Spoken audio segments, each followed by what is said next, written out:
We are ready. Hi, Janice.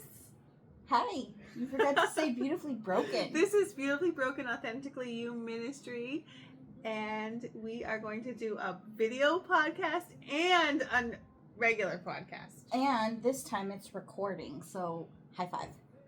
We didn't look at it the last time, actually. That's true. Okay, maybe that should be like what we do all the time, is just to make sure. We usually do. I think we were so focused on the video. Right.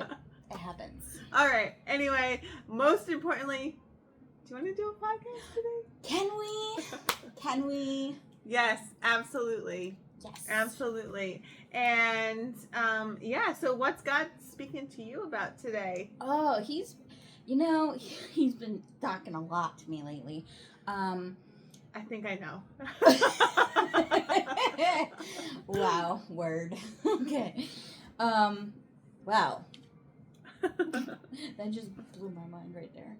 I just always have to have the last word too, I guess. Yeah, you do. I don't know. No, he's just been teaching me a lot about, like my own expectations. Like, yes.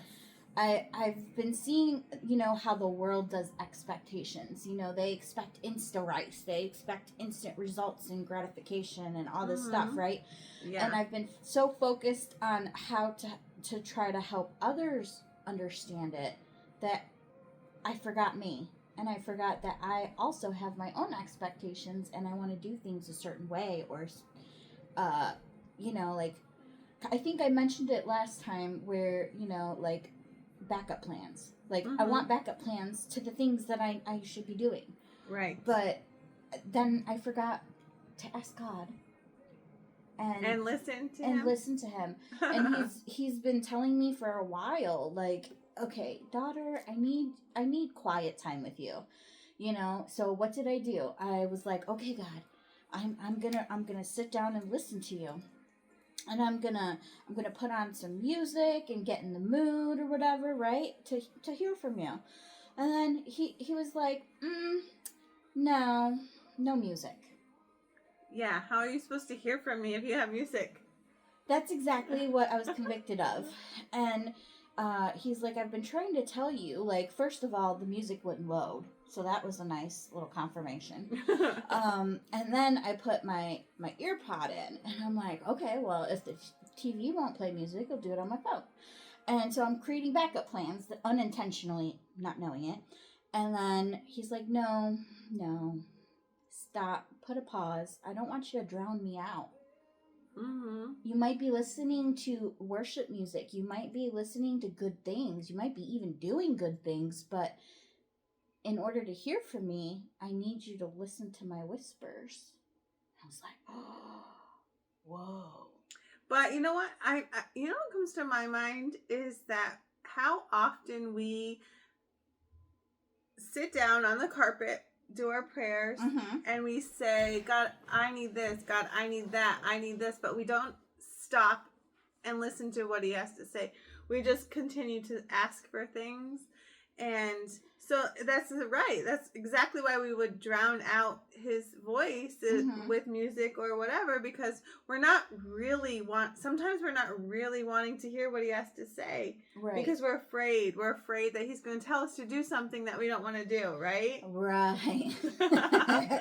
And how you already know how hard it is for me to stay still and just listen. Like, it's not fun. It's not easy. Right. I've spent a lot of my life being quiet and not knowing what to say, when to say it. And like, now that I'm talking, I don't want to stop, so it takes like mental capacity for me to like physically like zip your lip, Janice, and just listen. Yeah. I feel like with the expectations that we put on ourselves or what the world puts on us or whatever, and God's just like, can we just take it back to the beginning? Let's just go back to where I first called you to do and listen to me.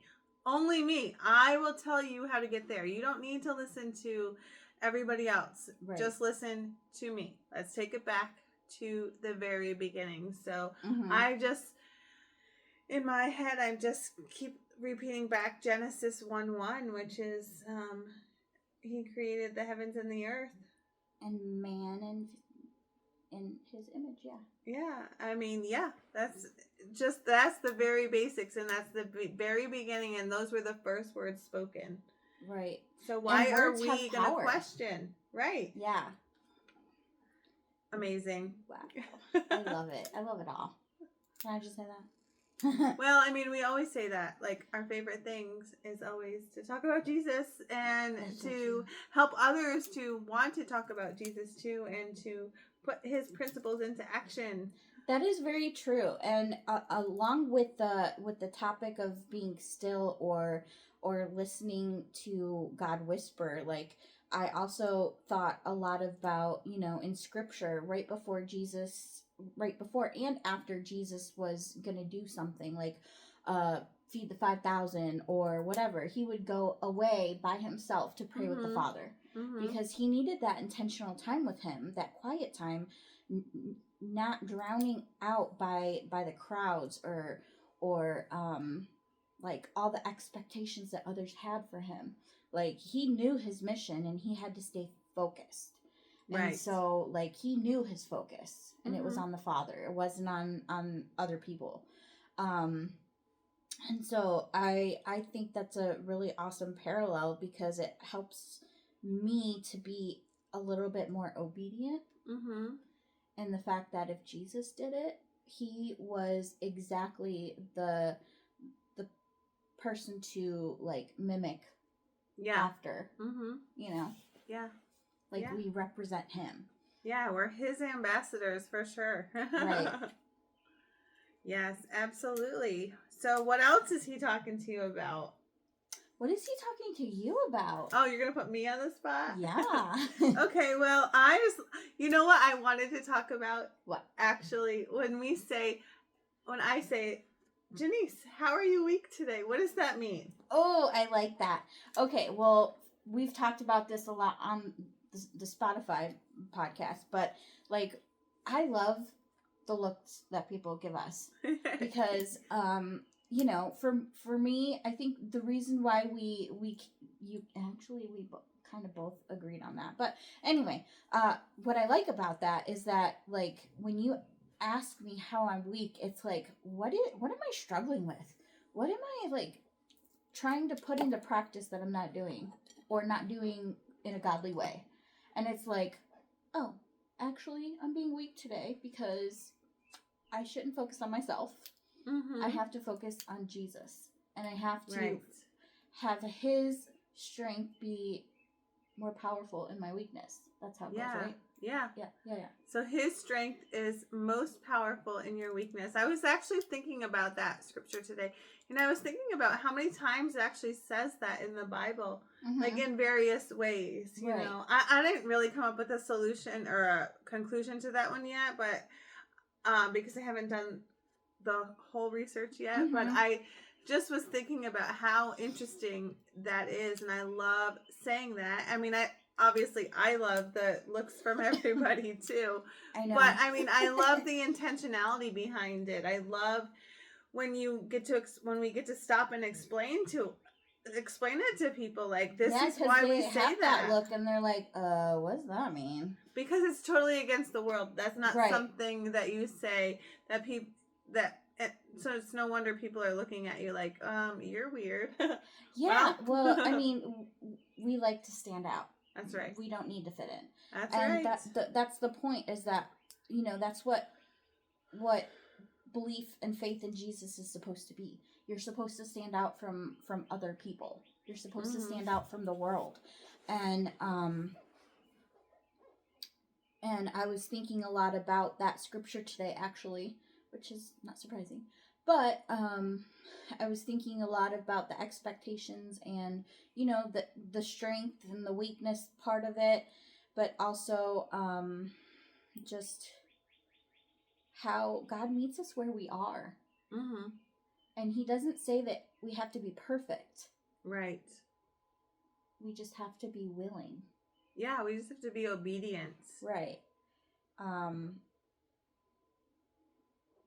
Interesting. Yeah. I had another thought, but I think I lost it, so it'll come back. And then the other thing I was really thinking about today too was our energy, our time, and you know, like using our gifts, and where do we use them? You know, like there's lots of times where we have like negative thoughts or positive thoughts. You know, like what are we gonna think about? So basically, where are you putting your energy? Are you wasting your energy by putting it into those negative thoughts, or are you thinking positively about it? Like, are you? Right. It's just interesting how much, like, when.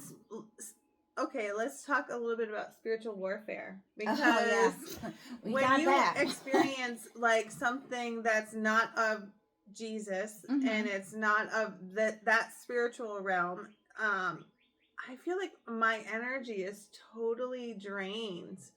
And then once I focus back on Jesus, like it's like an instant energy comes back to me. Right, because our energy... Okay, so actually, I remember now. Okay, so this is what my other thought was the scripture where it says, you know, spiritual truths can only be revealed to people who are seeking spiritual, right? Mm-hmm. And that it doesn't make sense to a lot of other people because they don't understand it. It sounds foolish to them.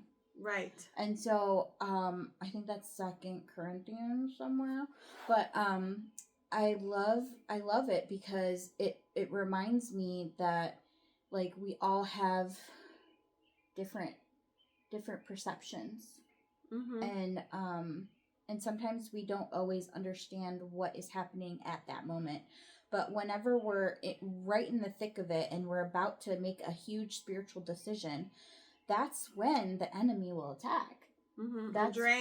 It's like he drains every bit of your energy and he's like zips it right out of you, and you're like, I can't even like talk right now. Right. And it's like we don't always recognize it, but the more it happens, the more we're like, oh yeah, I can totally tell what that is, you know. And I'm like, well, it actually makes me feel a little better to know that I'm struggling, because that means that I'm a threat to the enemy. Yes. Ooh, yes. Love so that. I'm like, okay, well, this is God's time to work through my weakness and show you, Mr. Enemy, that you suck and he doesn't. Well, way to bring it all around, Janice. Wow. Like, way to bring the weakness and spiritual warfare. You just did it all. That's amazing. I have no idea what happened. And that's but I love how the spirit happens. Yeah, I love how we can have like 7 different topics, but then they actually all relate because you can actually put them all together. I know. And unity. Like, come on. That's awesome. I love it. It is really cool. But yeah, I mean, spiritual warfare is every single day. Every day you wake up and you make a choice to pursue Jesus. It's like, okay, like, bring on the world. But then when the world starts happening, then you kind of forget. And you're like, oh, you know, Jesus, help me be strong today. Or, you know, like, help keep me centered. Everything I do is for you. You alone. You know, like, I have to remind myself of that every day, multiple times per day, because my patience and my imperfectibility, if that's a word, I made it up. That's okay. I always have to remember who's in control, you know? Yeah. And remember, it's not you. You're not in control. Right. And that's very hard because the world will come at you.